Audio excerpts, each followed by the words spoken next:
muzika Boboty. Boboty je názov horského masívu vo Vrátnej doline a tiež terchovskej muziky, ktorú vedie Jozef Ďuračka. Už po mnoho rokov účinkujú na rôznych domácich a zahraničných podujatiach. Naposledy sme ich mohli vidieť na festivale 50. ročníka Jánošíkove dni. Repertoár terchovskej muziky Boboty sa vyznačuje autentickým folklórom so žartovnými prvkami. Muziku tvoria v súčasnosti 4 muzikanti. Michal Dudáš, prvé husle, Jozef Ďuračka, druhé husle a akordeón, Roman Kasák kontra a Marek Sikel basička. Teraz asi viete, prečo majú v tom svojom repertoári tie žartovné pesničky, veď oni sami sú jedna veselá kopa. Títo muzikanti a speváci, samozrejme, že amatéri, spievajú a hrajú k poteche všetkých, zdravých aj chorých. A ja vám prajem príjemné počúvanie.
Snad jo.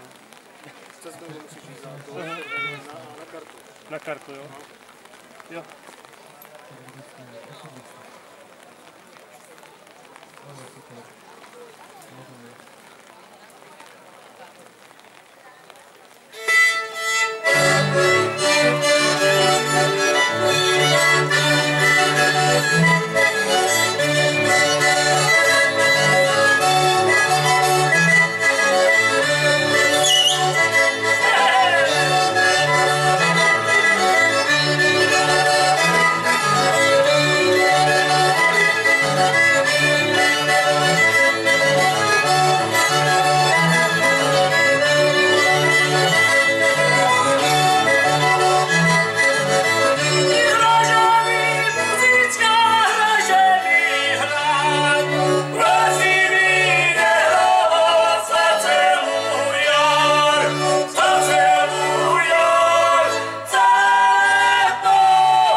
Lebo všade sa hovorí, že najlepšie nakoniec, hej?